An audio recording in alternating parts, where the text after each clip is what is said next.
Esto es Curiosidad Relativa, un canal dedicado a recopilar datos curiosos si te gusta aprender y descubrir cosas nuevas. Quédate, este es tu canal.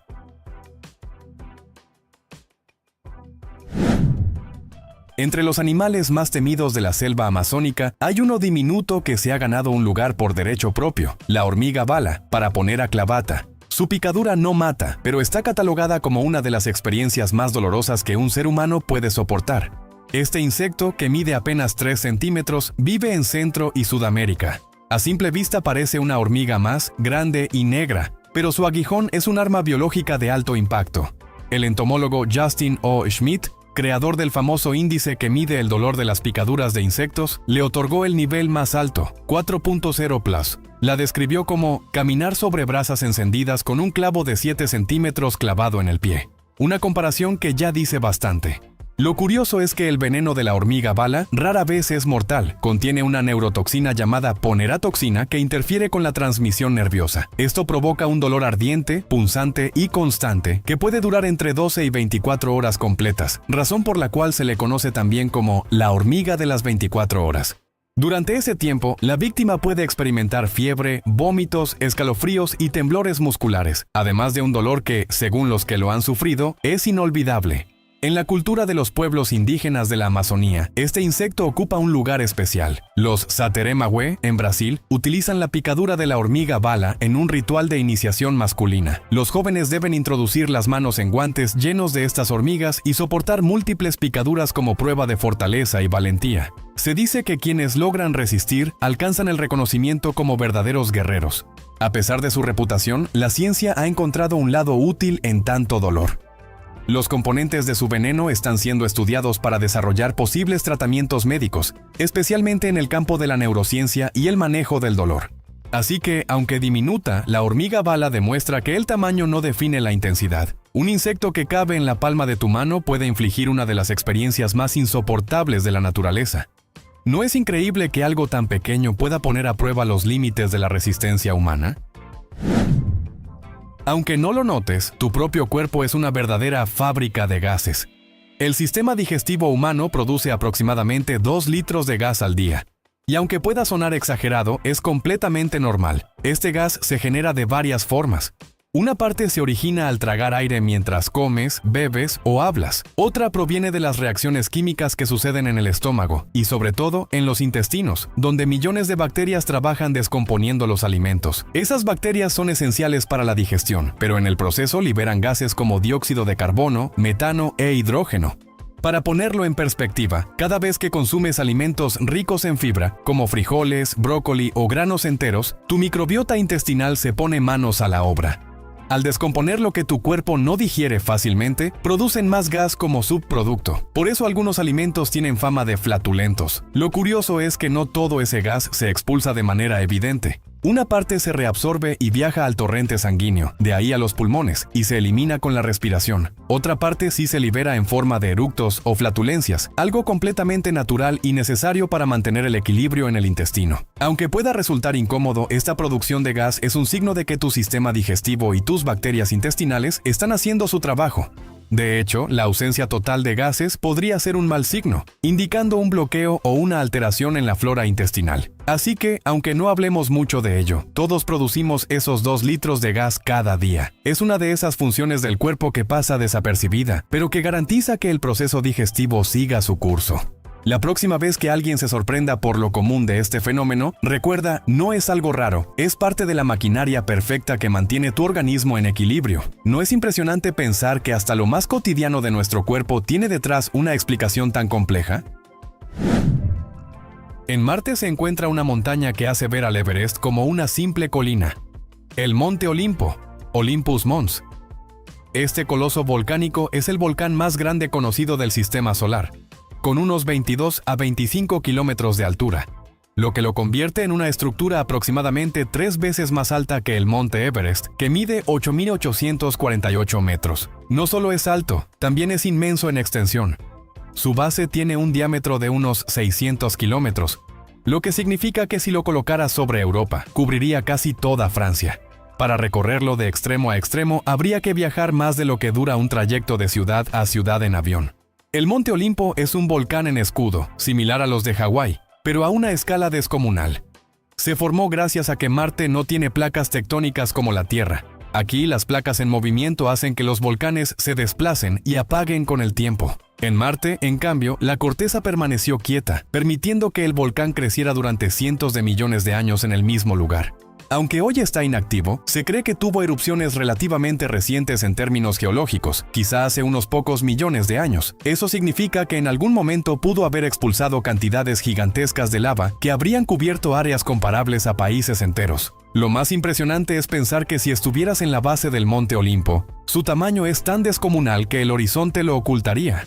No podrías verlo en su totalidad, ni siquiera desde el suelo marciano. Tendrías que alejarte cientos de kilómetros para apreciar su silueta completa. Así que, aunque el Everest sea el techo de la Tierra, en Marte está un gigante que lo triplica y que nos recuerda lo pequeños que somos frente a las maravillas del universo. ¿No es asombroso pensar que, en otro planeta, existe una montaña que haría que cualquier cordillera terrestre pareciera minúscula? En 1969, cuando los primeros astronautas del Apolo 11 pisaron la Luna, dejaron huellas que todavía hoy siguen ahí. Y lo sorprendente es que esas huellas pueden durar millones de años sin borrarse, porque en la superficie lunar no existen los factores que en la Tierra borran las marcas del tiempo. Ni aire, ni agua, ni viento, ni lluvia. La Luna carece de atmósfera significativa, así que no hay corrientes de aire que erosionen el suelo, ni tormentas que desgasten las pisadas. Tampoco tiene agua líquida que pueda correr y modificar el terreno. Las huellas quedaron grabadas en un material llamado regolito lunar, un polvo muy fino y seco que, al ser presionado, mantiene la forma como si fuera cemento. Esto convierte las huellas en una especie de cápsula del tiempo. De hecho, no solo quedaron impresiones de botas humanas, sino también marcas de vehículos, instrumentos científicos y hasta basura dejada por las misiones. Todo eso permanece tal cual fue dejado, como si se hubiera congelado en el tiempo. ¿Significa que estarán ahí para siempre? No exactamente. Aunque no hay erosión atmosférica, sí existen factores que, con el paso de millones de años, podrían alterarlas. Los impactos de micrometeoritos, la radiación solar extrema y los cambios de temperatura entre el día y la noche lunar, que pueden superar los 200 grados Celsius de diferencia. Estos procesos son lentos, pero poco a poco desgastarán el terreno. Aún así, en términos humanos, las huellas son casi eternas. Si alguien viajara hoy a los sitios de alunizaje, vería las marcas casi intactas, como si los astronautas hubieran estado allí ayer. Así que cada huella en la Luna no solo es un recuerdo de la exploración espacial, también es un símbolo de lo duradero que puede ser un paso cuando se da en el lugar correcto.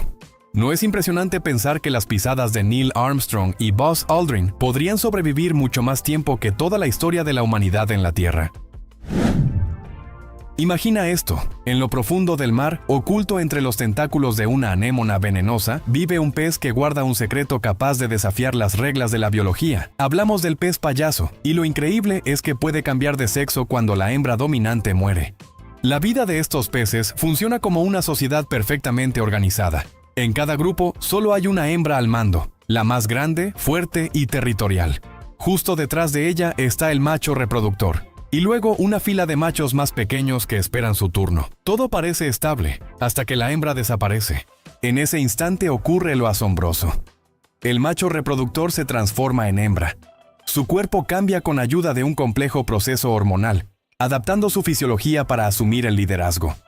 Mientras tanto, el siguiente macho en la jerarquía asciende y ocupa el lugar de reproductor. Así, sin peleas ni caos, la colonia continúa funcionando como si nada hubiera pasado. Este fenómeno, conocido como hermafroditismo secuencial, es una estrategia evolutiva brillante. Como los peces payaso viven en hábitats limitados, las anémonas marinas, la naturaleza encontró la manera de garantizar que siempre haya una pareja disponible para reproducirse. No hay tiempo para buscar nuevos compañeros en el vasto océano. La solución está dentro del mismo grupo. Lo más sorprendente es lo rápido que la naturaleza reorganiza todo. En cuestión de días o semanas, un pez que ayer era macho se convierte en la nueva hembra dominante, asegurando que la anémona siga siendo hogar de una familia completa. Así que la próxima vez que recuerdes al simpático pez payaso del cine, piensa en lo que la película nunca contó. Detrás de sus colores brillantes y su tierna apariencia, se esconde un sistema social único, donde la identidad sexual cambia en función de la supervivencia. ¿No resulta fascinante imaginar que bajo el mar existe un pez que, cuando la vida lo exige, se convierte en otro ser para mantener a su comunidad viva. En el océano habita un gigante que, pese a su imponente tamaño, se alimenta de la manera más delicada posible, el tiburón ballena. Lo sorprendente es que este coloso marino posee más de 3.000 dientes diminutos, distribuidos en filas, aunque no los usa para masticar. El tiburón ballena puede alcanzar más de 12 metros de longitud y pesar tanto como un autobús escolar lleno. Con semejante tamaño, uno imaginaría que necesita dientes enormes y afilados como los de otros tiburones, pero no. Sus dientes son tan pequeños que apenas alcanzan unos pocos milímetros y en la práctica tienen poca función en su alimentación. Entonces, ¿cómo se alimenta? La respuesta está en su sistema de filtrado. Abre su boca gigantesca, que puede medir más de 1,5 metros de ancho, y deja entrar toneladas de agua cargada de plancton, pequeños peces y crustáceos. Luego cierra y expulsa el agua, reteniendo las diminutas presas gracias a unas estructuras llamadas láminas filtradoras. Es un mecanismo muy similar al de las ballenas barbadas, aunque el tiburón ballena es un pez y no un mamífero. Sus pequeños dientes parecen ser vestigios evolutivos. Están ahí, alineados en cientos de filas, pero no cumplen un papel decisivo en su supervivencia. En cambio, su técnica de alimentación por filtración le permite consumir enormes cantidades de comida sin necesidad de cazar activamente. Lo fascinante es que, a pesar de ser el pez más grande del planeta, el tiburón ballena no representa una amenaza para los humanos. De hecho, suele nadar pacíficamente, y en algunos lugares del mundo es posible bucear junto a ellos y observar de cerca esa boca gigantesca repleta de diminutos dientes que nunca usarán para devorarte. Así que, la próxima vez que pienses en tiburones con fauces aterradoras, recuerda al tiburón ballena, un coloso amable del mar que prefiere filtrar plancton en lugar de masticar presas. ¿No es increíble que el depredador más grande de todos los peces sea, en realidad, un gigante gentil con miles de dientes que apenas sirven para algo? En la antigua civilización maya existía un deporte que no solo era un entretenimiento, sino un ritual cargado de simbolismo. El juego de pelota, conocido como Poc-Tapoc o Pits. Este juego podía llegar a durar horas o incluso días enteros, dependiendo de las reglas locales y del carácter ceremonial de la partida. El campo donde se jugaba, llamado Tlachtli, era una enorme cancha con forma de I mayúscula, delimitada por muros altos de piedra. En algunos templos aún se conservan aros de piedra colocados en las paredes a varios metros de altura, por donde los jugadores debían pasar la pelota. La pelota no era ligera ni hueca como las modernas. Estaba hecha de caucho sólido y podía pesar hasta 4 kilos. Lo sorprendente es que no se podía golpear con las manos ni los pies, sino únicamente con las caderas, los antebrazos o los muslos. Esto hacía que las partidas fueran agotadoras y extremadamente técnicas. El objetivo variaba según la región y la época, pero en algunos casos bastaba con mantener la pelota en juego el mayor tiempo posible. En otros, la meta era lograr la hazaña de pasarla por los aros de piedra, lo cual era tan difícil que podía decidir el resultado tras días de enfrentamientos. Más allá del deporte, el juego tenía un significado religioso y político. Representaba la lucha cósmica entre el día y la noche, o entre la vida y la muerte. En ciertos rituales, los partidos servían como juicios o sacrificios, y se cuenta que a veces los perdedores, e incluso en ocasiones los ganadores, eran ofrecidos como ofrenda a los dioses. Lo impresionante es que este juego no era solo de élites, también lo practicaba el pueblo, pero con fines recreativos. Era un vínculo cultural tan fuerte que sobrevivió siglos y todavía hoy, en algunas comunidades de México y Centroamérica, se realizan partidos tradicionales como herencia viva de los mayas. Así que la próxima vez que veas un balón moderno rodando en una cancha, recuerda que mucho antes de que existiera el fútbol, ya había un juego que podía durar días enteros bajo el sol de la selva, con una pelota de caucho y un significado que iba mucho más allá del deporte. ¿No es fascinante pensar que el primer gran deporte de equipo de América pudo ser también un ritual para mantener el orden del universo? Aunque cueste creerlo, una gran parte de lo que eres, no eres tú. El cuerpo humano está compuesto por billones de células, pero también alberga una cantidad impresionante de bacterias. Durante mucho tiempo se dijo que por cada célula humana había 10 bacterias, aunque estudios más recientes afinan la proporción. Hoy se calcula que la relación está mucho más cerca de 1 a 1. Es decir, si tienes unos 30 billones de células humanas, llevas contigo alrededor de 30 billones de bacterias. Estas bacterias viven principalmente en el intestino, pero también en la piel, la boca, el sistema respiratorio y hasta en los genitales. A este conjunto se le llama microbiota o microbioma humano, y lejos de ser simples invasoras, cumplen funciones esenciales para tu salud. Por ejemplo, en los intestinos ayudan a digerir fibras y alimentos que tu cuerpo no puede procesar solo. También producen vitaminas como la K y la B12, fortalecen el sistema inmunológico y compiten contra bacterias dañinas que podrían enfermarte. Sin ellas, literalmente no podrías vivir. Lo fascinante es que cada persona tiene una combinación única de bacterias, como una huella digital microbiana. Tus hábitos de alimentación, el lugar donde vives, el contacto con animales, tu genética y hasta cómo naciste, parto natural o cesárea, influyen en la composición de tu microbiota. De hecho, hay estudios que sugieren que muchas enfermedades modernas, como alergias, obesidad o depresión, pueden estar relacionadas con un desequilibrio en estas bacterias. Es decir, parte de tu bienestar depende de la comunidad invisible que vive en ti. Así que, aunque te mires al espejo y veas un ser humano, en realidad eres también un ecosistema andante, un superorganismo compuesto de ti y de miles de millones de microbios que trabajan en conjunto. La próxima vez que escuches que un gran porcentaje de ti son bacterias, recuerda, no es una exageración, es literalmente cierto. ¿No es increíble pensar que gran parte de tu identidad biológica depende de seres diminutos que ni siquiera puedes ver? En el universo ocurren cosas que parecen sacadas de la ciencia ficción, pero que la ciencia ha confirmado como hechos reales. Uno de esos casos es que algunos meteoritos contienen aminoácidos, los bloques básicos de la vida. Cuando un meteorito viaja por el espacio y finalmente cae a la Tierra, no trae solo roca y metal. En su interior pueden esconderse moléculas orgánicas, entre ellas los aminoácidos, que son los componentes fundamentales de las proteínas, las mismas que forman músculos, enzimas y prácticamente todas las estructuras vivas.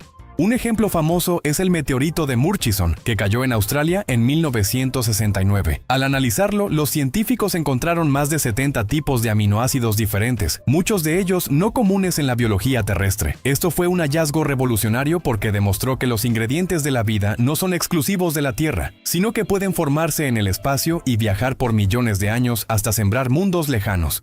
La clave está en las condiciones extremas del espacio. En las nubes interestelares hay carbono, hidrógeno, oxígeno y nitrógeno. Bajo radiación y temperaturas extremas, esos elementos pueden combinarse y formar moléculas complejas. Los cometas y asteroides, al formarse, las atrapan en su interior como cápsulas del tiempo. Cuando impactan en planetas jóvenes, liberan esas moléculas, que podrían servir como semillas químicas para la vida. Este fenómeno ha llevado a teorías como la panspermia, que sugiere que la vida en la Tierra pudo haber recibido un impulso gracias a materiales orgánicos llegados del espacio. No significa que un meteorito trajo seres vivos, sino los componentes esenciales para que la vida pudiera emerger aquí. Lo fascinante es que cada vez que un meteorito con aminoácidos es descubierto, nos recuerda que la química de la vida no es algo raro ni exclusivo, sino un proceso natural que puede estar repitiéndose en miles de lugares del universo. Así que, la próxima vez que veas una estrella fugaz cruzar el cielo, piensa que en algún lugar, en algún pedazo de roca espacial, podría haber moléculas que son las mismas que forman tu piel, tu sangre y tu mente. ¿No es increíble que la receta de la vida esté escrita en las piedras del cosmos? En Marte ocurre un fenómeno que deja en ridículo a cualquier tormenta terrestre. Tormentas de polvo tan gigantes que llegan a cubrir el planeta entero durante meses. El polvo marciano está compuesto por partículas finísimas de óxido de hierro, ese mismo mineral que le da al planeta su color rojizo característico. Cuando el viento comienza a soplar, estas partículas se levantan y pueden mantenerse en el aire durante muchísimo tiempo.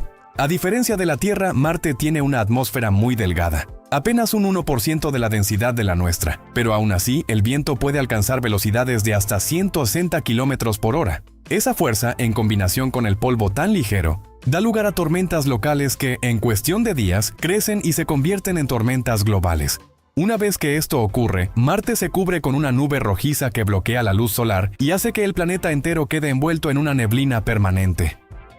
Estas tormentas pueden durar semanas e incluso prolongarse durante meses, lo que genera un enorme impacto en el clima marciano. Para los exploradores y robots enviados desde la Tierra, este fenómeno es un desafío enorme.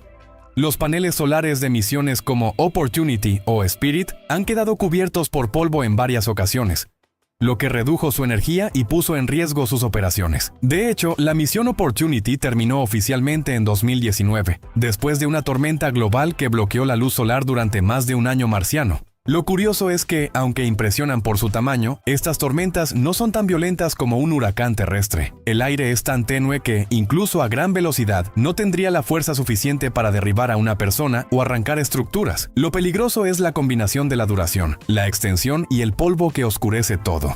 Así que, la próxima vez que imagines Marte, piensa en esto. Un mundo entero puede quedar cubierto por una tormenta rojiza interminable, como si el planeta entero respirara polvo. ¿No es asombroso que la naturaleza tenga la fuerza de envolver un planeta completo en su propia neblina por meses? En la naturaleza hay cazadores que parecen sacados de un cómic de superhéroes, y el pez arquero es uno de los más impresionantes. Este pequeño habitante de ríos y manglares de Asia y Oceanía tiene una técnica de caza tan sorprendente que le da su nombre. Dispara chorros de agua para derribar insectos en pleno vuelo o posados sobre ramas. Su truco radica en una combinación perfecta de física y precisión. El pez arquero se acerca a la superficie, calcula la distancia y el ángulo de su objetivo, y luego expulsa un chorro de agua a presión usando su lengua y el paladar, como si fuera un tubo lanzador. Lo más increíble es su puntería. Puede acertar a presas situadas a varios metros de distancia, con una efectividad que ronda el 90% en condiciones favorables. Y no se conforma con cualquier objetivo. Mosquitos, grillos y otros insectos que reposan sobre hojas o ramas caen al agua al ser impactados, justo donde el arquero los devora en cuestión de segundos. Este mecanismo convierte a un pez relativamente pequeño en un depredador altamente especializado. Los estudios han demostrado que incluso corrige sus disparos teniendo en cuenta la refracción de la luz en el agua, un detalle que altera la percepción de la posición real de un objeto. Dicho de otro modo, el pez arquero sabe instintivamente cómo engaña el agua a la vista y ajusta su tiro. Además, es un aprendiz nato. Juveniles y adultos practican disparos desde temprana edad, y se ha visto que los jóvenes mejoran su puntería con el tiempo, como si entrenaran día a día en un campo de tiro natural. Lo asombroso es que algunos peces arqueros son capaces de derribar no uno, sino varios insectos en ráfaga, como si fueran verdaderas ametralladoras acuáticas. Así que la próxima vez que pienses en depredadores marinos, recuerda que no todos cazan con dientes afilados ni fuerza bruta. Algunos, como el pez arquero, dominan el arte de la puntería líquida, convirtiéndose en auténticos francotiradores del agua. ¿No es increíble imaginar un pez con más precisión que un arquero humano? El cuerpo humano guarda un secreto fascinante. Contiene hierro suficiente como para fabricar un clavo pequeño. El hierro es un mineral esencial, y gran parte de él se encuentra en la hemoglobina, la proteína de los glóbulos rojos encargada de transportar oxígeno a cada rincón del organismo. De hecho, más de 2/3 del hierro en tu cuerpo está en la sangre, y sin él, literalmente no podrías respirar ni mantener vivas tus células. En promedio, una persona adulta tiene entre 3 y 4 gramos de hierro en su cuerpo. Parece muy poco, pero es justo la cantidad necesaria para mantener funcionando la maquinaria biológica que te mantiene vivo. Y si lo juntaras todo, sería suficiente para forjar un clavo metálico de unos pocos centímetros. Lo curioso es que este hierro no proviene de la nada. Cada átomo de hierro en tu sangre tiene un origen cósmico. Se formó en el interior de estrellas que explotaron hace miles de millones de años. En otras palabras, el hierro que da fuerza a tu sangre es literalmente polvo de estrellas reciclado. El hierro también se encuentra en la mioglobina, que almacena oxígeno en los músculos, en ciertas enzimas y en la médula ósea, donde se producen nuevos glóbulos rojos cada segundo. Cada día tu cuerpo recicla el hierro de glóbulos viejos para fabricar otros nuevos, en un ciclo constante de renovación. Por eso, aunque sea un metal duro en la Tierra, en tu organismo actúa como un combustible vital. La falta de hierro genera anemia, debilidad y fatiga porque sin él no hay suficiente oxígeno circulando. Así que la próxima vez que pienses en un simple clavo, recuerda, llevas dentro de ti el hierro suficiente para fabricar uno. ¿No es increíble pensar que algo tan cotidiano como un clavo y algo tan esencial como tu sangre compartan el mismo elemento nacido en estrellas lejanas? Algunas de las estructuras más imponentes que nos dejó Roma han resistido al tiempo mejor que muchas construcciones modernas, y el secreto está en su concreto. Los romanos desarrollaron una fórmula tan resistente que, más de 2000 años después, muchas de sus obras siguen en pie. El Coliseo, los acueductos, templos y hasta puertos construidos con este material. A diferencia del concreto moderno, que suele deteriorarse con el agua salada y las condiciones extremas, el concreto romano se volvía más fuerte con el tiempo. Su mezcla incluía ceniza volcánica, cal y agua de mar, lo que producía una reacción química única. Cuando el agua entraba en contacto con la estructura, se formaban minerales llamados aluminatos de tobermorita, que rellenaban grietas y reforzaban el material desde dentro. En otras palabras, mientras el concreto moderno se desgasta con los años, el romano se autorrepara lentamente gracias a esa reacción natural. Un ejemplo asombroso es el puerto de Cosa, en Italia, construido hace más de 2 milenios. Sus bloques de concreto, en contacto con agua salada por siglos, no solo no se deshicieron, están incluso más sólidos ahora que en la época de César. El ingenio de los romanos también estaba en la forma de trabajar este material. Usaban diferentes proporciones según la obra. Más ligero para cúpulas como la del Panteón, que aún es la más grande de hormigón no reforzado en el mundo, y más denso para estructuras portuarias. Hoy en día, los científicos estudian la receta del concreto romano con la esperanza de aplicarla en construcciones modernas, especialmente en lugares donde la durabilidad es clave, como puentes y muelles. Imagina rascacielos o carreteras que se fortalecieran con el paso del tiempo en lugar de agrietarse. Así que, la próxima vez que veas una ruina romana desafiar los siglos, recuerda, no es magia, es ciencia antigua que aún hoy supera a muchas de nuestras tecnologías. ¿No es impresionante pensar que, hace 2000 años, los ingenieros ya habían descubierto un material que nuestros mejores laboratorios todavía intentan igualar? En la Edad Media la medicina estaba profundamente marcada por la teoría de los 4 humores: sangre, bilis amarilla, bilis negra y flema. Se creía que las enfermedades provenían de un desequilibrio entre ellos, y para restablecer el equilibrio se practicaban métodos como la sangría. Las sanguijuelas eran una de las herramientas favoritas para ello. Estos pequeños anélidos se colocaban sobre la piel del paciente para que succionaran sangre. La idea era purificar el cuerpo extrayendo el exceso del humor que se pensaba causaba la dolencia. Se usaban para una variedad impresionante de problemas: fiebre, hipertensión, inflamaciones, migrañas, infecciones e incluso trastornos mentales. En algunos casos se aplicaban decenas de sanguijuelas al mismo paciente, lo que podía llevar a debilidad extrema e incluso la muerte por pérdida excesiva de sangre.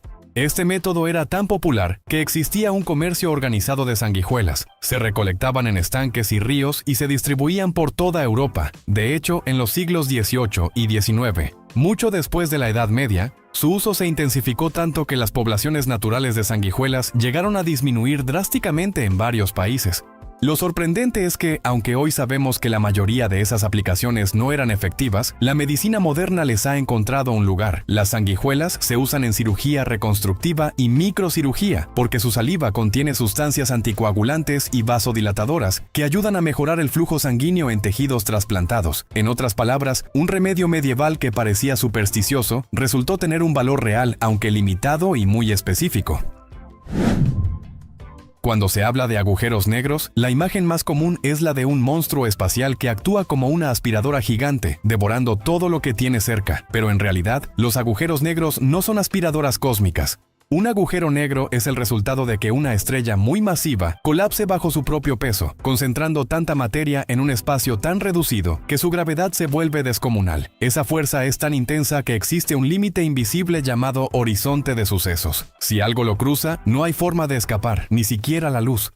Ahora bien, fuera de ese horizonte, la gravedad de un agujero negro funciona igual que la de cualquier otro cuerpo masivo. Es decir, si sustituyéramos al Sol por un agujero negro de la misma masa, la Tierra seguiría orbitando en la misma trayectoria.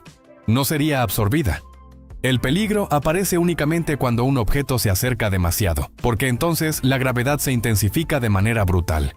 Lo fascinante es que muchos agujeros negros están rodeados de un disco de acreción, una especie de remolino de gas y polvo que gira a velocidades cercanas a la luz antes de caer al interior. Ese material alcanza temperaturas de millones de grados y brilla con tal intensidad que convierte a los agujeros negros en algunos de los objetos más luminosos del universo, aunque ellos mismos sean invisibles. Además, la idea de aspiradora es engañosa porque los agujeros negros no succionan de forma activa. No van persiguiendo estrellas o planetas para tragárselos. Más bien actúan como un pozo gravitacional. Si te acercas demasiado, caes sin remedio. Pero si te mantienes a la distancia correcta, puedes orbitar alrededor de él sin problemas, como los planetas giran en torno al Sol. Este detalle cambia por completo nuestra visión de estos gigantes cósmicos. No son devoradores indiscriminados. sino entidades que obedecen las mismas leyes de la gravedad que todo en el universo, solo que llevadas al extremo. La próxima vez que escuches que un agujero negro es una aspiradora del espacio, recuerda, en realidad son pozos de gravedad donde la física se estira al límite, y no monstruos que persiguen a su presa. ¿No es impresionante que el misterio de los agujeros negros sea más complejo y más fascinante que cualquier mito que los rodea? Imagina levantar la mirada al centro de la Vía Láctea y descubrir que, entre estrellas y polvo, flota un bar cósmico imposible de abarcar. Una nube de alcohol tan gigantesca que, en términos humanos, alcanzaría para producir 400 trillones de cervezas. No es exageración poética. Hablamos de Sagitario B2, una colosal nube molecular cerca del corazón galáctico, donde los astrónomos han detectado etanol, alcohol etílico, junto con una despensa inmensa de otras moléculas orgánicas. Ahora, antes de imaginar brindis espaciales, un par de verdades incómodas. Ese alcohol no está servido en barriles espumosos, está disperso, extremadamente diluido y mezclado con compuestos que jamás querrías beber. Metanol, por ejemplo, es tóxico. La cifra de cervezas es una comparación para dimensionar el tamaño del reservorio, no una invitación a montar una taberna orbital. Aún así, el dato es brutal. Hablamos de una nube que mide cientos de años luz y que contiene cantidades astronómicas de moléculas orgánicas, evidencia de que la química de la vida no es un capricho terrestre, sino un proceso que el universo fabrica por toneladas, literalmente. ¿Cómo sabemos que hay alcohol allí? La luz que nos llega desde Sagitario B2 lleva una firma química, líneas espectrales que delatan qué moléculas emiten o absorben radiación. Con radiotelescopios, los científicos leen ese código de barras cósmico y han catalogado un repertorio que incluye etanol, metanol, éteres, aldehídos e incluso moléculas más complejas. Es como entrar a una cocina galáctica y encontrar los ingredientes repartidos por las encimeras del espacio. Este escenario no solo alimenta la imaginación, también abre pistas sobre el origen de la vida. Si el universo produce compuestos orgánicos a escala monumental, entonces cometas, asteroides y nubes interestelares pudieron y pueden sembrar mundos jóvenes con los ingredientes de base. Una panadería química que hornea moléculas por milenios hasta que un planeta las mezcla con agua líquida y energía. La próxima vez que veas una imagen del núcleo galáctico, piensa en Sagitario B2, un coloso invisible a simple vista, rebosante de química orgánica. No es un bar interestelar, pero sí el recordatorio de que el cosmos lleva eones preparando la receta. ¿No te asombra que allá afuera el universo ya tenga listos los ingredientes para brindar por la vida? Entre los fenómenos más extremos del universo existe uno con un nombre tan gráfico que parece sacado de una película de terror: la espaguetización. Este término describe lo que le ocurriría a un objeto, o a una persona, que se acerca demasiado a un agujero negro. La gravedad allí es tan intensa que cambia drásticamente de un punto a otro. A esta diferencia se le llama gradiente gravitacional o fuerza de marea. Imagina que tus pies están más cerca del agujero negro que tu cabeza. La atracción sobre tus pies sería muchísimo mayor que sobre tu cabeza, y esa diferencia comenzaría a estirarte verticalmente mientras, al mismo tiempo, tu cuerpo sería comprimido lateralmente. El resultado quedarías alargado como un espagueti. Este proceso no ocurre en todas partes de igual manera. En los agujeros negros supermasivos, como el que está en el centro de la Vía Láctea, el horizonte de sucesos es tan grande que, si cayeras dentro, probablemente no sentirías la espaguetización de inmediato. Ocurriría después de cruzar la frontera invisible. En cambio, en un agujero negro estelar, más pequeño y con un horizonte reducido, las fuerzas de marea serían tan extremas que la espaguetización comenzaría incluso antes de alcanzarlo. La física detrás de este fenómeno es brutal. A medida que te acercas, el tiempo para un observador externo se dilata. Desde afuera parecerías quedar congelado en el borde del agujero negro, pero desde tu perspectiva, la espaguetización ocurriría rápidamente, llevándote a un destino inevitable, la singularidad. Aunque la espaguetización se suele usar como ejemplo dramático, también es clave en la investigación científica. Nos recuerda que cerca de un agujero negro, el espacio-tiempo mismo se deforma de maneras que desafían la intuición y ponen a prueba los límites de la relatividad de Einstein. La próxima vez que escuches el término, piensa en esto. No es solo una palabra graciosa, sino una de las descripciones más claras de lo que la gravedad extrema puede hacer. ¿No es escalofriante imaginar que el universo pueda convertirnos en auténticos fideos cósmicos? En el mundo subterráneo existe un animal que rompe casi todas las reglas de la biología: La rata topo desnuda, Heterocephalus glaber. A primera vista parece extraña, arrugada y frágil, pero guarda una característica única. No siente dolor en su piel como la mayoría de los mamíferos, y esto se debe a mutaciones genéticas específicas. En la mayoría de los animales, el dolor provocado por quemaduras, picaduras o irritantes químicos es transmitido a través de fibras nerviosas sensibles que dependen de un neurotransmisor llamado sustancia P. Las ratas topo desnudas, en cambio, carecen de este mecanismo en la piel. Gracias a mutaciones en los receptores y en las vías nerviosas, no perciben el dolor que normalmente provocan compuestos ácidos o irritantes como la capsaicina, la sustancia picante del chile. Este rasgo no es casualidad. Es una adaptación a su hábitat. Estas ratas viven en madrigueras profundas bajo el suelo de África Oriental, donde el aire es pobre en oxígeno y rico en dióxido de carbono. Ese ambiente produce una acumulación de ácido que para otros animales sería dolorosa e incluso mortal, pero para ellas no representa un problema. Sus nervios simplemente ignoran esas señales.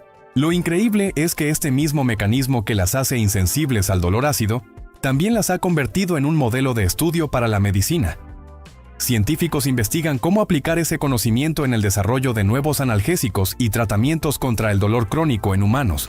Además, las ratas topo desnudas no solo destacan por esta resistencia al dolor.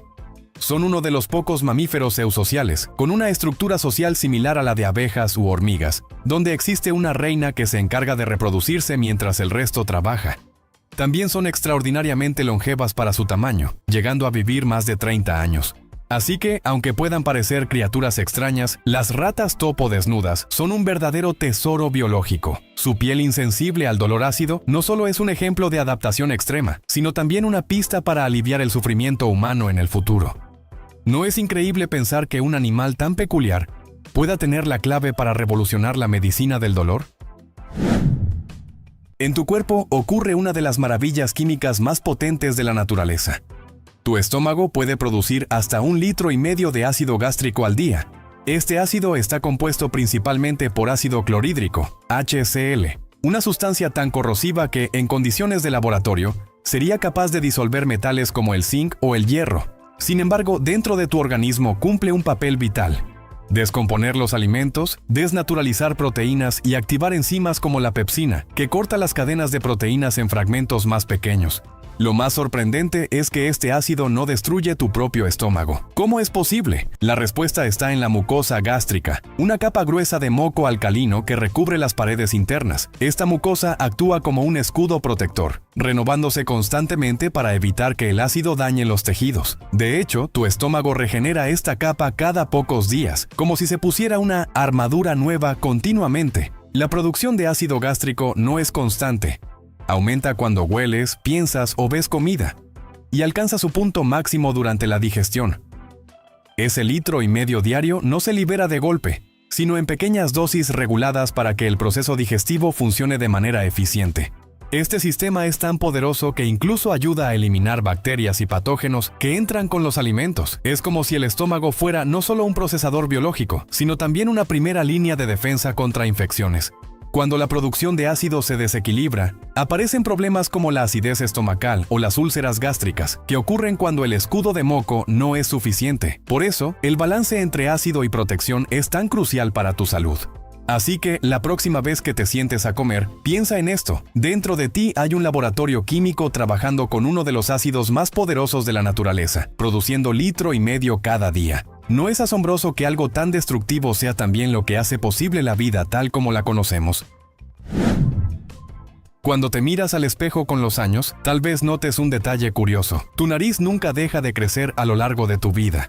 Esto no significa que el hueso nasal siga alargándose indefinidamente. En realidad, los huesos dejan de crecer cuando termina la adolescencia. Lo que ocurre es que la nariz, y también las orejas, está compuesta en gran parte por cartílago y tejido blando, y estos sí continúan cambiando con el paso del tiempo. El cartílago se vuelve más laxo y débil a medida que envejecemos, y junto con la gravedad, provoca que la nariz se vea más larga y caída. Además, los tejidos blandos que sostienen la estructura también se relajan, lo que acentúa el efecto. Es por eso que en personas mayores la nariz y las orejas parecen más grandes que en su juventud. En promedio, la nariz puede crecer entre 0.1 y 0.2 milímetros por año debido a estos cambios, lo que parece casi imperceptible en el día a día, pero a lo largo de décadas se vuelve evidente. No es un crecimiento como tal, sino una transformación estructural que la hace alargarse y ensancharse. Lo interesante es que la nariz no solo cambia de tamaño, también de forma. Puede volverse más ancha en la punta, caerse hacia abajo y mostrar más el cartílago. Todo esto hace que la nariz sea uno de los rasgos más evidentes del envejecimiento en el rostro humano. Así que, aunque de joven tengas una nariz pequeña y respingada, con los años inevitablemente cambiará. Es una de esas transformaciones silenciosas que nos recuerdan que el tiempo deja huella hasta en los detalles más pequeños.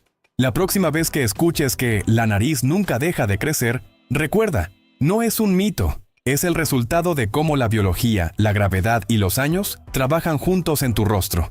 No es asombroso pensar que algo tan sencillo como el cartílago pueda cambiar tanto nuestra apariencia a lo largo de la vida.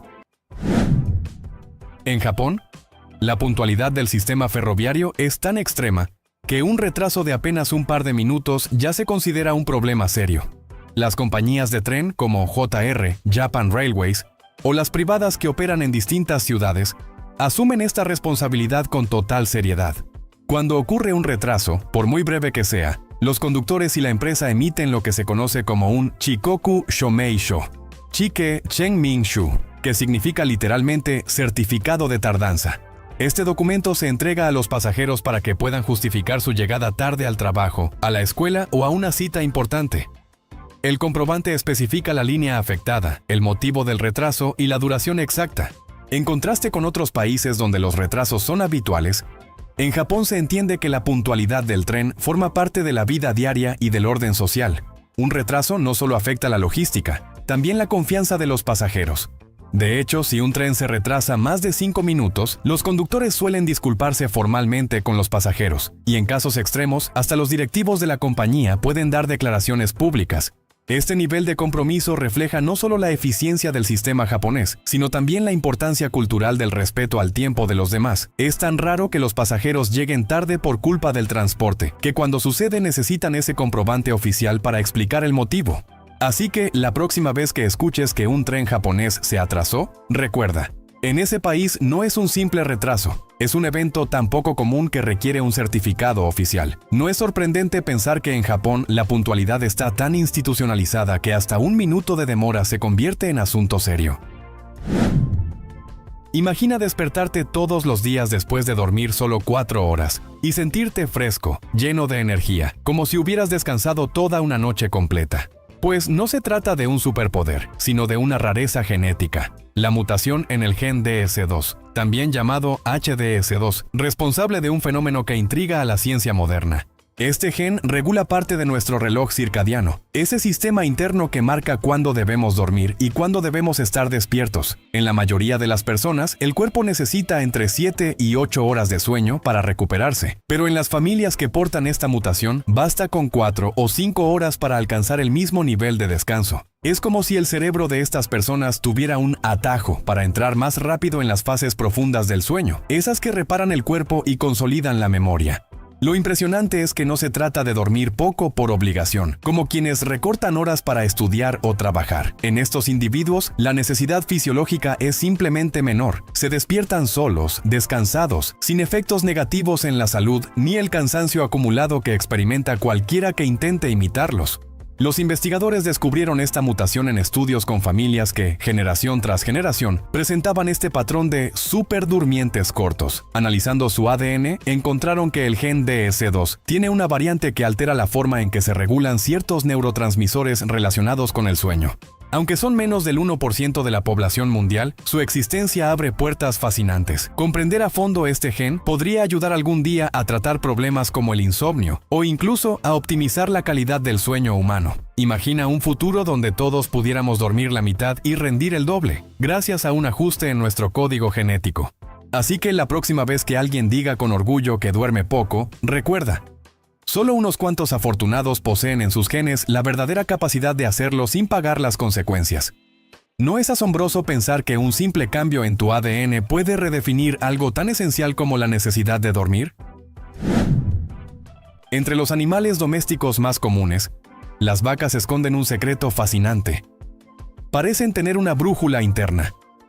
Investigaciones con imágenes satelitales revelaron que, al pastar o descansar en campo abierto, las vacas suelen alinear sus cuerpos en dirección norte-sur, como si respondieran directamente al campo magnético de la Tierra.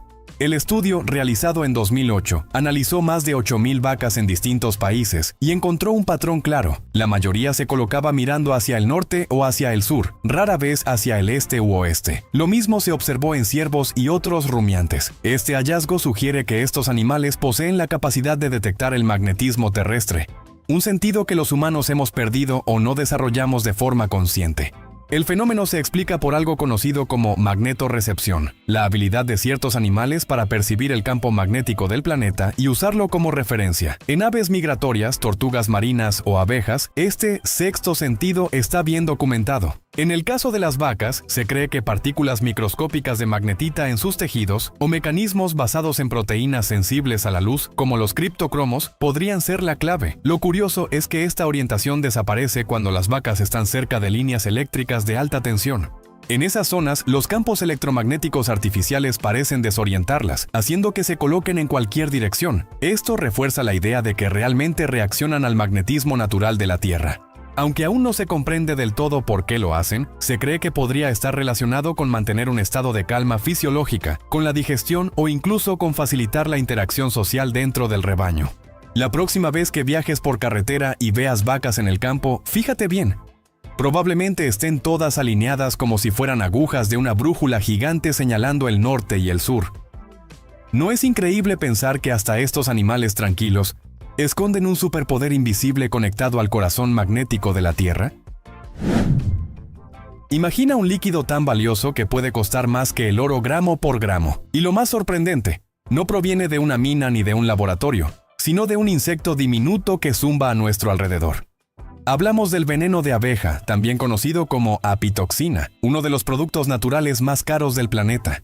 Para obtener apenas 1 gramo de esta sustancia se necesitan miles de picaduras. El proceso consiste en colocar placas especiales que estimulan a la abeja a liberar una gota de veneno, sin matarla. Esa gota minúscula se seca y se convierte en un polvo blanco o en un extracto líquido que vale auténticas fortunas.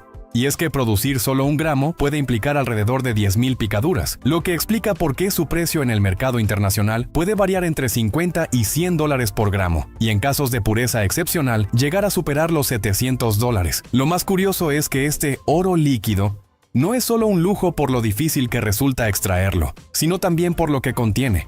En su composición hay más de 40 compuestos activos, entre ellos la melitina, una molécula con propiedades antiinflamatorias y analgésicas que la ciencia estudia por su potencial en tratamientos contra la artritis, enfermedades autoinmunes e incluso ciertos tipos de cáncer. Pero no todo queda en el terreno médico.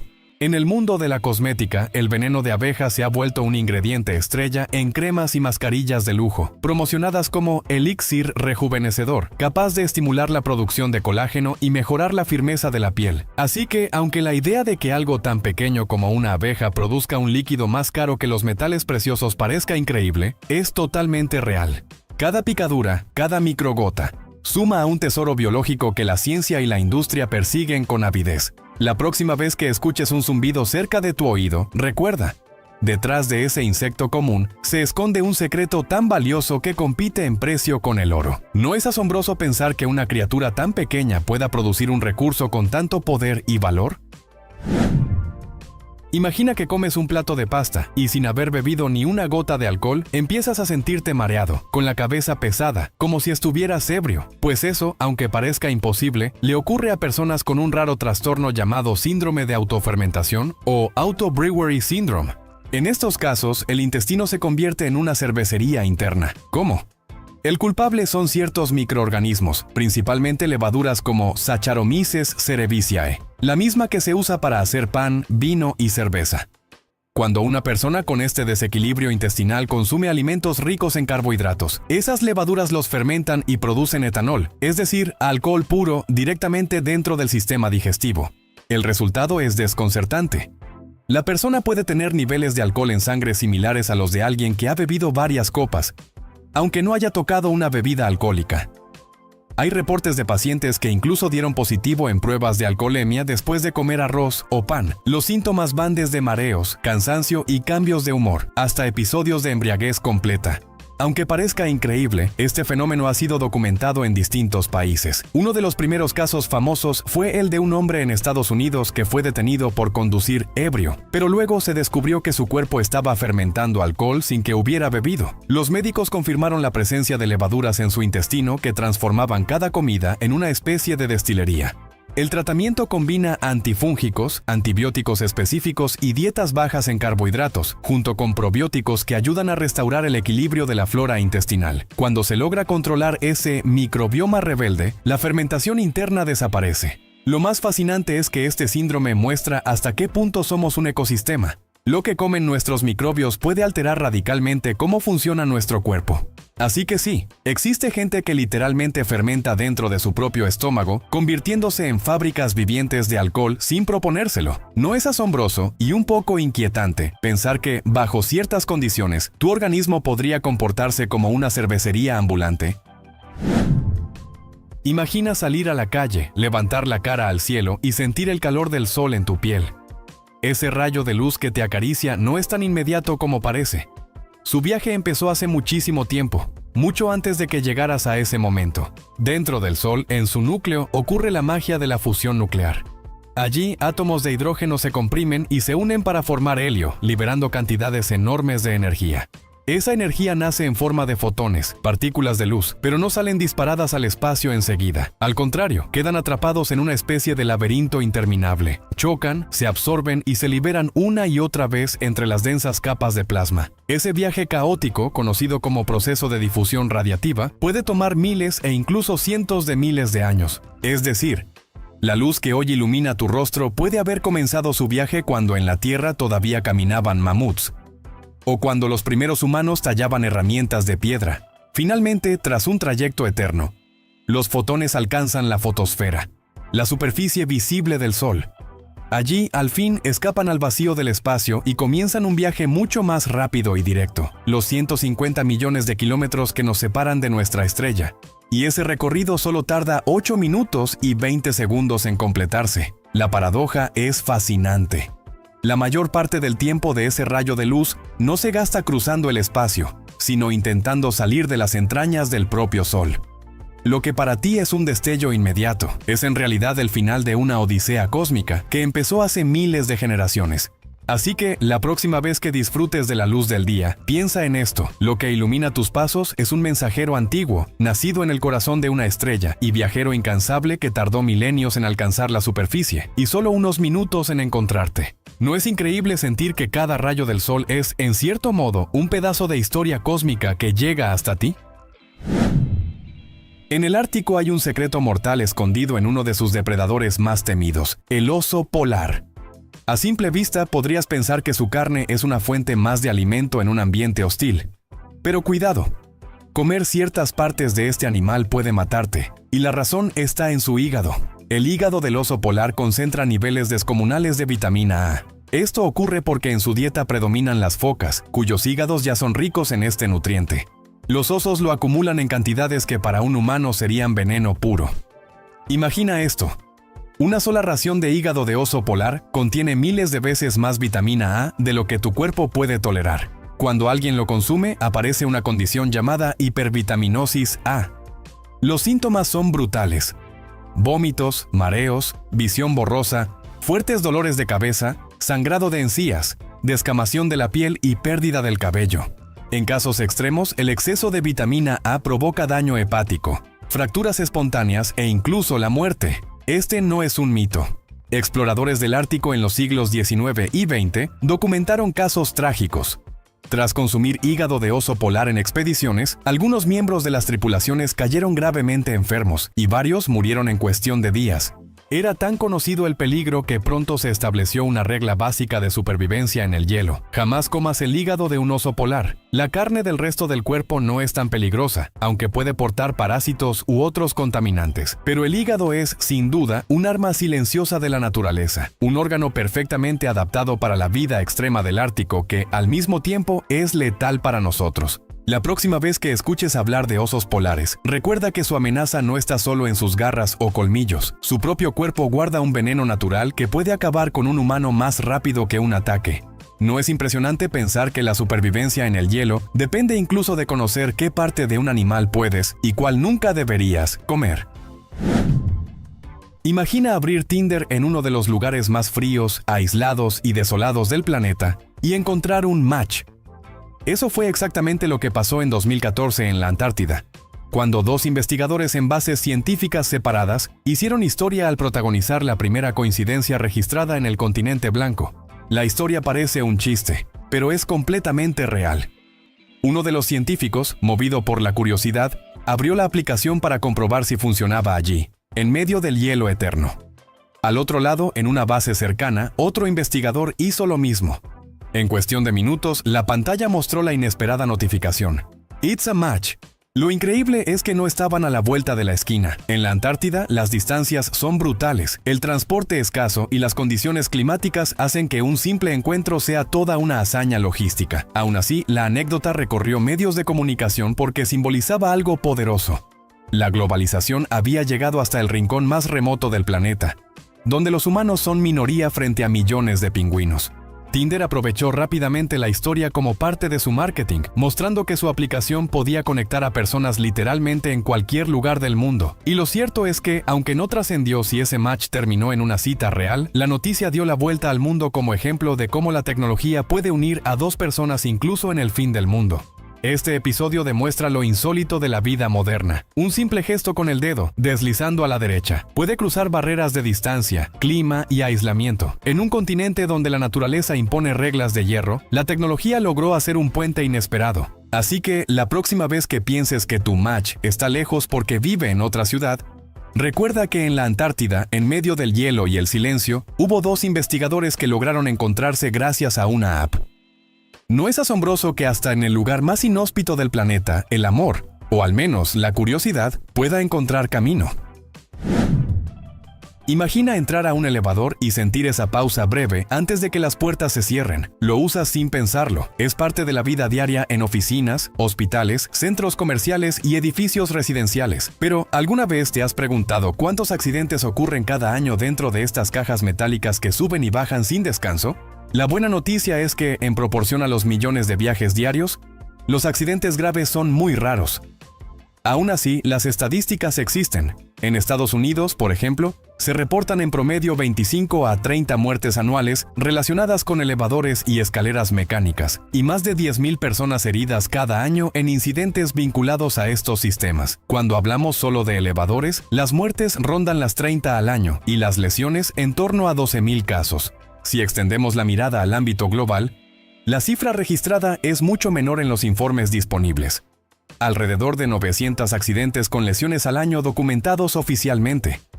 Claro, estas cifras no siempre incluyen todos los países, ya que no todos reportan con la misma precisión. Lo que sí está claro es que, considerando los 20 millones de elevadores en funcionamiento en el mundo, la tasa de accidentes es sorprendentemente baja. ¿Y cómo ocurren estos accidentes? La mayoría no se debe a fallas catastróficas, sino a factores más simples: tropiezos al entrar o salir, atrapamientos con las puertas o problemas de mantenimiento en edificios antiguos. Las caídas libres, como solemos ver en películas, son prácticamente inexistentes gracias a múltiples sistemas de seguridad que detienen la cabina en caso de avería. Este dato curioso nos deja una reflexión importante. Aunque la idea de quedar atrapado en un elevador genera miedo, la realidad es que es uno de los medios de transporte más seguros del planeta. Tus probabilidades de sufrir un accidente grave son muchísimo menores que al conducir un coche o incluso al bajar escaleras. La próxima vez que escuches el sonido de un elevador abriendo sus puertas, piensa en esto. Detrás de ese simple viaje vertical, hay un sistema de ingeniería que mueve miles de millones de personas cada año, y lo hace con una seguridad que pocos inventos humanos han alcanzado. ¿No es tranquilizador saber que lo cotidiano puede ser también lo más seguro?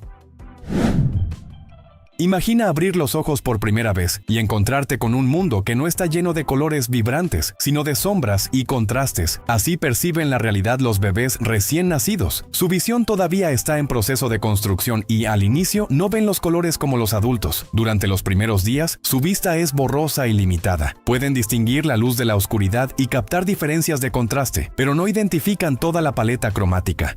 De hecho, lo primero que logran reconocer son tonos en blanco, negro y gris, porque sus ojos aún no tienen listas todas las células necesarias para ver colores. Poco a poco, esas células llamadas conos, ubicadas en la retina, comienzan a activarse y madurar. Y ahí ocurre la magia. Alrededor de la segunda semana, los bebés empiezan a percibir tonos rojizos. Para el primer mes, su mundo se amplía con algunos verdes y amarillos, aunque todavía no con la nitidez de un adulto. Hacia los 3 meses ya pueden distinguir mejor los colores brillantes, y entre los 4 y 6 meses su visión cromática se parece bastante a la nuestra. Lo fascinante es que, aunque aún no vean un arco iris completo, sus cerebros ya trabajan intensamente procesando estímulos.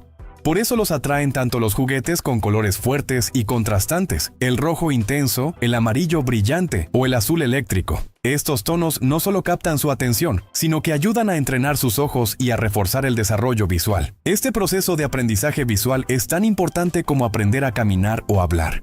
Cada color, cada forma y cada movimiento que captan va construyendo las bases de cómo entenderán el mundo. Y lo que para nosotros es cotidiano, un paisaje lleno de matices, para ellos es un descubrimiento progresivo, un espectáculo que se revela paso a paso. Así que, la próxima vez que veas a un bebé observar con curiosidad un objeto colorido, recuerda que está literalmente descubriendo los colores del mundo por primera vez. ¿No es asombroso pensar que incluso la manera en que vemos la vida es un aprendizaje que empieza desde cero? En lo profundo de las selvas tropicales ocurre un fenómeno que parece sacado de una historia de terror, pero es absolutamente real, el caso de la hormiga zombie. Todo comienza cuando un hongo parásito del género Ophiocordyceps libera esporas invisibles que se adhieren al cuerpo de una hormiga que camina entre la vegetación. Las esporas logran penetrar en su organismo y poco a poco el hongo empieza a invadirla desde dentro. A diferencia de otros parásitos, este no solo se alimenta de su huésped, toma control de su comportamiento. La hormiga infectada abandona el trabajo en su colonia y comienza a moverse de forma errática, como si algo la manipulara. Eventualmente sube por la vegetación y se aferra a una hoja o rama en un punto muy específico, con la temperatura, humedad y altura ideales para el desarrollo del hongo. Ahí, realiza la llamada mordida de la muerte, sujetándose con sus mandíbulas hasta quedar inmóvil. Entonces empieza la parte más espeluznante.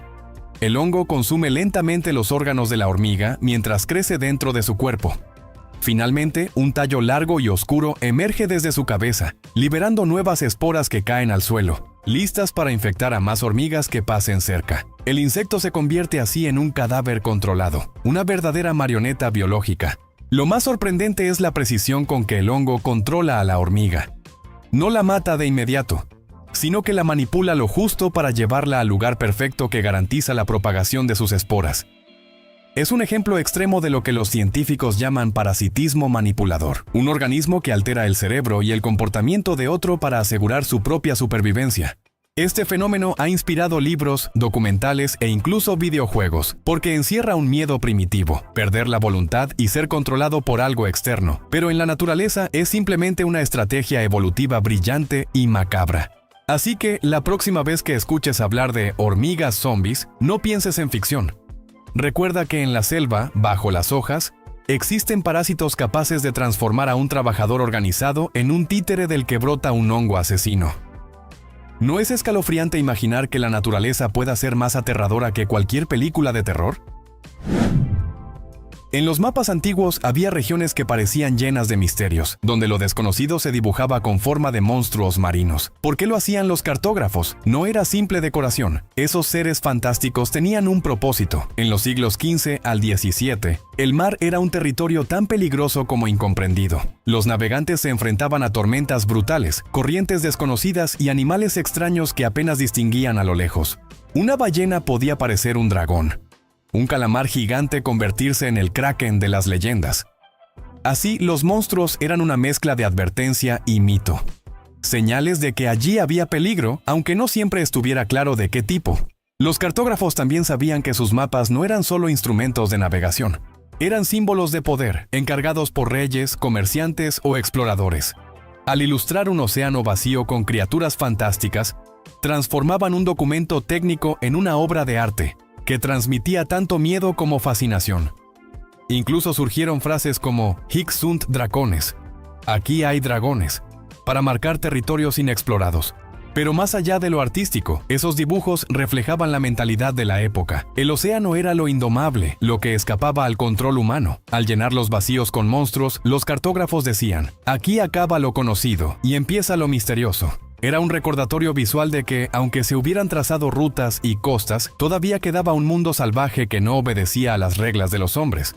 Hoy, con satélites y mapas digitales, ya no vemos dragones en el mar, pero esa tradición sigue viva de otra manera. Los espacios en blanco que antes poblaban los monstruos, ahora los ocupan preguntas científicas. ¿Qué hay en el fondo más profundo de los océanos? ¿Qué formas de vida desconocidas esperan ser descubiertas? Así que, la próxima vez que mires un mapa antiguo con criaturas marinas, recuerda, no eran simples adornos, sino el reflejo de un miedo y una fascinación universales hacia lo desconocido. ¿No es increíble pensar que esos monstruos fueron, en realidad, la forma en que la humanidad dibujaba sus propios límites?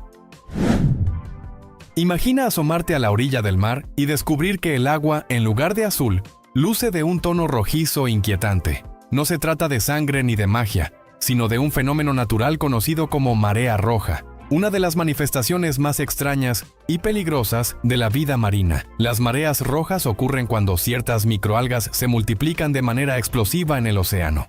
Este crecimiento descontrolado suele darse en condiciones muy específicas: aguas cálidas, abundante luz solar, corrientes tranquilas y, sobre todo, una gran cantidad de nutrientes como nitrógeno y fósforo. Estos últimos muchas veces llegan al mar arrastrados por fertilizantes agrícolas o aguas residuales. El resultado es una auténtica sopa de algas que puede cambiar el color del agua a tonos rojos, marrones o verdosos.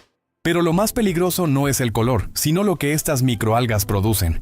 Muchas especies liberan toxinas potentes que se acumulan en moluscos como almejas, mejillones y ostiones. Cuando las personas consumen estos mariscos contaminados, pueden sufrir graves intoxicaciones, desde vómitos y mareos hasta parálisis o, en casos extremos, la muerte. No es casualidad que durante episodios de marea roja, las autoridades cierren de inmediato las zonas de pesca y acuicultura. El impacto no se limita a los humanos. La fauna marina también sufre. Peces, tortugas, aves y mamíferos marinos pueden morir asfixiados porque las algas consumen oxígeno del agua o envenenados por las toxinas. Incluso quienes viven cerca de la costa pueden experimentar irritación en los ojos o problemas respiratorios, ya que algunos compuestos se liberan al aire en forma de aerosoles. Aunque las mareas rojas son fenómenos naturales, cada vez se registran con más frecuencia y fuerza. Muchos científicos creen que la contaminación y el cambio climático están jugando un papel clave al calentar las aguas y aportar más nutrientes de lo normal. Así que, la próxima vez que veas una imagen del mar teñido de rojo, recuerda: no es un simple espectáculo visual. Es un recordatorio de lo frágil que es el equilibrio de los océanos y de cómo las acciones humanas pueden intensificar fenómenos que la naturaleza ya había diseñado. ¿No es inquietante pensar que algo tan pequeño como una microalga pueda alterar ecosistemas enteros y poner en riesgo la vida de miles de especies, incluida la nuestra? Imagina estar en alta mar y ver cómo el agua comienza a girar con fuerza, formando un torbellino capaz de atrapar todo lo que flota a su alrededor. Los vórtices marinos son reales, y aunque muchas leyendas los pintaron como monstruos capaces de tragarse barcos enteros, la verdad es un poco diferente, pero no menos fascinante. Estos remolinos se forman cuando corrientes oceánicas con distinta dirección y velocidad chocan entre sí, o cuando las mareas atraviesan estrechos y bahías. El resultado puede ser un torbellino visible en la superficie, que en algunos lugares alcanza varios metros de diámetro y genera corrientes tan poderosas que desorientan y arrastran todo lo que está cerca. Los ejemplos más famosos están en Noruega, el Maelstrom y el Saltstraumen, descritos desde hace siglos por marineros que juraban haber visto barcos desaparecer en sus aguas. En realidad, aunque los relatos exageraban, lo cierto es que estos vórtices sí son capaces de poner en aprietos a pequeñas embarcaciones, kayaks y barcos de pesca. Un giro inesperado de varios metros puede volcar fácilmente a un bote y arrastrarlo hacia abajo. ¿Y qué pasa con los grandes barcos? Aquí entra la diferencia entre mito y realidad. Los buques modernos, por su tamaño y peso, no son succionados por los vórtices. La fuerza de estos fenómenos, aunque impresionante a escala humana, no alcanza para hundir un carguero o un crucero. Los marineros de antaño, al no entender del todo lo que veían, adornaron la realidad con historias de monstruos marinos y abismos sin fin, más allá de lo visible. En los océanos existen vórtices gigantes conocidos como anillos oceánicos, que pueden medir cientos de kilómetros. No son torbellinos que traguen barcos, pero sí transportan enormes masas de agua caliente o fría, influyendo en el clima y en la vida marina de regiones enteras. Así que, la próxima vez que escuches hablar de un remolino en el mar, recuerda, no es un mito, es un fenómeno natural. Y aunque no hunden barcos enormes como en las historias, sí son capaces de desafiar a quienes se cruzan en su camino en embarcaciones pequeñas. ¿No es increíble pensar que hasta el mar, aparentemente tranquilo, puede esconder torbellinos que parecen respirar con vida propia? En el Ártico existe un depredador que parece diseñado a la perfección para sobrevivir en un mundo helado. El oso polar. Su sola presencia impone respeto, no solo por su tamaño, sino porque es el carnívoro terrestre más grande del planeta y uno de los animales mejor adaptados a condiciones extremas. Un macho adulto puede superar fácilmente los 500 kilos, e incluso algunos ejemplares alcanzan la tonelada. Sin embargo, a pesar de su peso, son excelentes nadadores. Pueden recorrer más de 60 kilómetros seguidos en el agua y aguantar horas en temperaturas que matarían a casi cualquier otro mamífero. Su piel, cubierta por una gruesa capa de grasa de hasta 10 centímetros y un pelaje hueco y translúcido que refleja la luz, funciona como una armadura térmica contra el frío extremo. Pero si algo destaca aún más, es su olfato. Un oso polar puede detectar una foca a más de 1 kilómetro de distancia, incluso si está escondida bajo 1 metro de nieve y hielo. Esta habilidad es vital porque su dieta depende casi por completo de las focas, a las que caza con paciencia esperando en agujeros de respiración en el hielo marino. No obstante, el oso polar también guarda un secreto letal. Su hígado contiene cantidades enormes de vitamina A. Para el propio animal es normal, ya que obtiene este nutriente al alimentarse de focas, pero para los humanos comer hígado de oso polar puede ser mortal. De hecho, los primeros exploradores del Ártico lo aprendieron a la mala. Algunos murieron por hipervitaminosis A, una intoxicación que causa vómitos, hemorragias, pérdida de piel y, en casos extremos, la muerte. Hoy, la mayor amenaza para el oso polar no es el hambre ni los depredadores, sino el cambio climático. El deshielo del Ártico reduce cada vez más el terreno de caza, obligándolos a nadar largas distancias y acercarse a comunidades humanas en busca de alimento. La próxima vez que veas la imagen de un oso polar sobre un témpano, piensa en esto. No es solo una postal del frío, es un recordatorio de cómo la vida puede adaptarse a lo extremo, y de lo frágil que puede volverse cuando ese equilibrio se rompe. ¿No es impresionante que un gigante tan poderoso dependa del hielo para seguir existiendo? Imagina que tu cerebro es como una biblioteca con espacio limitado. No puede guardar absolutamente todo lo que experimentas, así que ha desarrollado un mecanismo sorprendente. Elimina recuerdos de manera selectiva para dar paso a nuevos. Los científicos han descubierto que la memoria no funciona como una cámara de video que guarda cada detalle, sino como un sistema dinámico que prioriza lo más útil. Esto ocurre principalmente en el hipocampo y la corteza prefrontal, regiones encargadas de almacenar y organizar la información. Cuando un recuerdo ya no resulta relevante, por ejemplo, dónde estacionaste el auto hace 3 semanas o qué comiste el martes pasado, el cerebro lo debilita. En ese proceso intervienen conexiones neuronales llamadas sinapsis, que se refuerzan con la práctica o se podan si no se usan. A este fenómeno se le conoce como poda sináptica. Lo fascinante es que este borrado no es aleatorio. El cerebro da prioridad a lo que considera importante para tu supervivencia o tu identidad. Experiencias emocionales fuertes, conocimientos que usas con frecuencia o aprendizajes que te definen. En cambio, la información repetitiva o poco útil se elimina para dejar espacio a lo nuevo. Un ejemplo cotidiano. ¿Recuerdas claramente la contraseña del Wi-Fi de tu antigua casa? Probablemente no, porque el cerebro la reemplazó con la actual. O piensa en cómo olvidas el rostro de personas que viste una sola vez en un evento, pero recuerdas con nitidez a un amigo de la infancia. Este proceso tiene un propósito esencial: evitar la sobrecarga de información. Si tuvieras que recordar cada detalle irrelevante, tu mente sería un caos, incapaz de enfocarse en lo que importa. De hecho, algunos trastornos neurológicos muestran qué ocurre cuando esta limpieza falla. La acumulación de información innecesaria puede volverse un problema. Así que, aunque olvidar a veces parezca una debilidad, en realidad es una de las mayores fortalezas de tu cerebro. es su manera de reinventarse, asegurándose de que siempre tengas espacio mental para lo nuevo, lo útil y lo significativo. ¿No es asombroso pensar que cada vez que olvidas algo, tu cerebro en realidad está haciendo espacio para que puedas seguir aprendiendo? En la imaginación colectiva de la humanidad, hay criaturas que parecen haber nacido en todas las culturas al mismo tiempo. Los dragones. Pero su origen no está en una sola historia, sino en la suma de miedos, hallazgos y símbolos que dieron forma a uno de los mitos más universales. Desde la antigüedad, los humanos encontraron huesos gigantescos sin entender de qué animales eran. Fósiles de dinosaurios, mamuts o reptiles prehistóricos se interpretaban como restos de monstruos. En China, por ejemplo, durante siglos se vendieron como huesos de dragón para la medicina tradicional, reforzando la idea de que esas criaturas existían. Al mismo tiempo, el miedo natural a ciertos depredadores contribuyó a darles forma. Serpientes, cocodrilos, grandes felinos y aves rapaces fueron combinados en la imaginación hasta crear un monstruo compuesto, un reptil alado con garras, dientes y poderes sobrenaturales. Los antropólogos sugieren que el dragón es un reflejo arquetípico del peligro máximo. Pero lo más interesante es cómo cada cultura lo interpretó de manera distinta. En Europa medieval, los dragones eran vistos como símbolos del mal, guardianes de tesoros que debían ser derrotados por caballeros y santos. En Asia, en cambio, fueron criaturas benévolas. En China representan la sabiduría, el agua y la buena fortuna, asociados a emperadores y cosechas. En América prehispánica surgió la serpiente emplumada, Quetzalcóatl, un dios que une el cielo y la tierra. Los dragones no solo nacieron del miedo, también del arte y la necesidad de explicar lo desconocido. Eran figuras que habitaban los márgenes de mapas antiguos, donde se escribía «Aquí hay dragones» para marcar lo inexplorado. Eran la materialización de lo que estaba más allá de la frontera de lo conocido.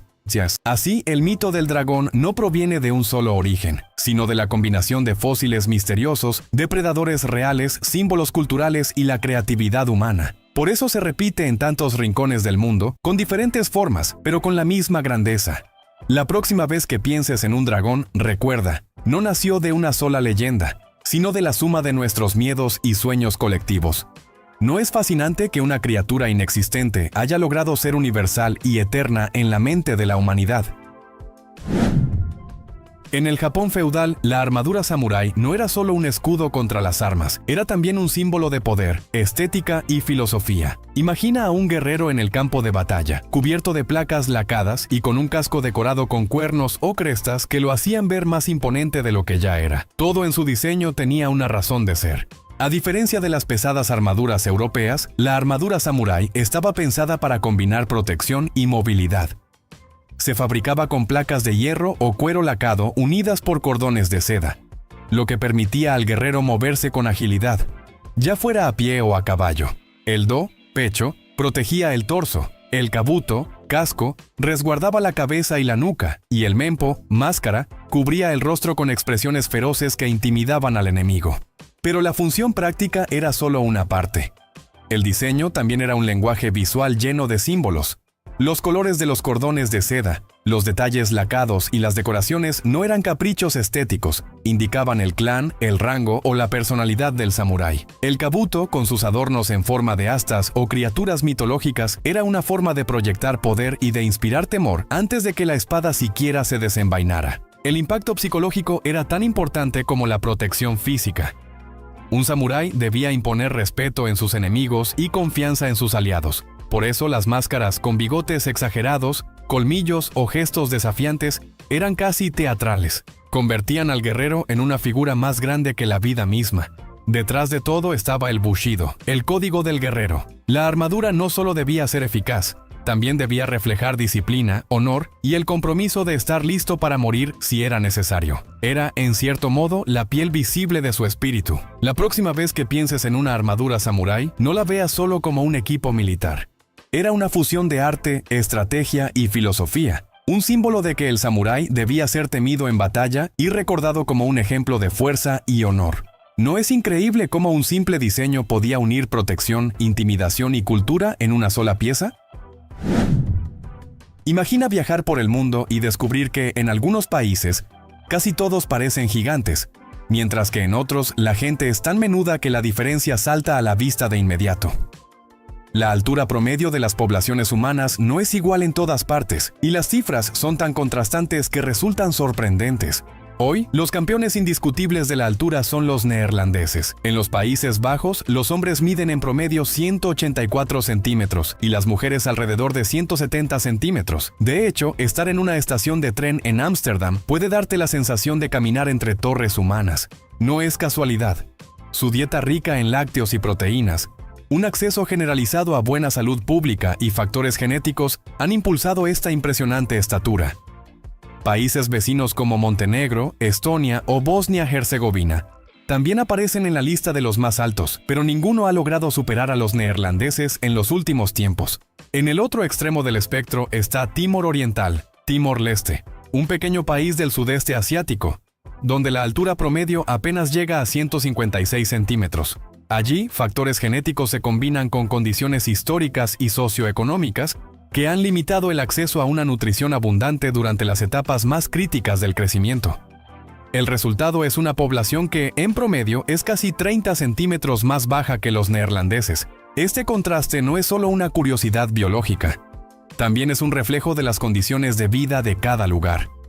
La estatura de una población cuenta historias ocultas, de abundancia o escasez de alimentos, de acceso, o no, a servicios médicos, de tradiciones alimenticias y hasta de diferencias culturales sobre lo que significa estar bien nutrido. Lo más fascinante es que, pese a la globalización, estas diferencias se mantienen. El cuerpo humano sigue siendo un espejo de la geografía y la historia de cada pueblo. Así que, la próxima vez que escuches que los neerlandeses son gigantes o que en Timor la gente es menuda, no lo tomes solo como un dato curioso. Es la prueba de que nuestra propia estatura puede contar la historia de un país entero. ¿No es increíble pensar que la altura promedio de una nación es en realidad un mapa vivo de su pasado y su presente? En la imaginación popular, los vikingos aparecen siempre con espadas en mano, pero la realidad era muy distinta. Poseer una espada en esa época era un lujo al alcance de muy pocos. La mayoría de los guerreros vikingos usaban lanzas, arcos o hachas, porque eran más baratas y fáciles de fabricar. La espada, en cambio, era un objeto de prestigio. Fabricar una podía costar lo mismo que una granja entera o varios esclavos, lo que la convertía en un símbolo de poder reservado para los jefes y los guerreros de élite. ¿Por qué eran tan caras? Primero, por los materiales. El hierro en Escandinavia no era abundante ni de gran calidad, así que las mejores espadas provenían de intercambios con otras regiones. Algunas, como las famosas Ulfberht, estaban hechas con acero de altísima pureza importado desde el área del Rin, algo que las hacía superiores a las armas locales. Segundo, por la técnica. Muchas espadas vikingas se forjaban con un método llamado soldadura de patrón, en el que barras de acero se doblaban y retorcían para lograr dureza, elasticidad y belleza. Este proceso requería herreros expertos y muchas horas de trabajo, lo que elevaba aún más el costo. Y tercero, por la decoración. Muchas empuñaduras estaban adornadas con incrustaciones de plata o bronce, e incluso grabadas con runas. Cada espada era única, y algunas eran tan valiosas que recibían nombre propio, convirtiéndose casi en parte de la identidad del guerrero.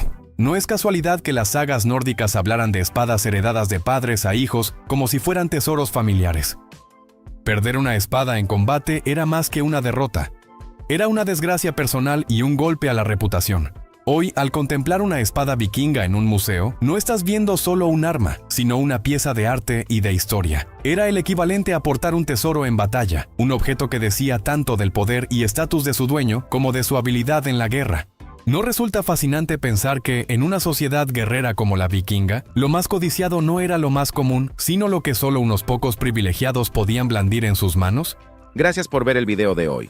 Esperamos que te haya gustado. Si fue así, no olvides suscribirte y activar la campanita de notificaciones para que YouTube te avise cuando subamos nuevo video.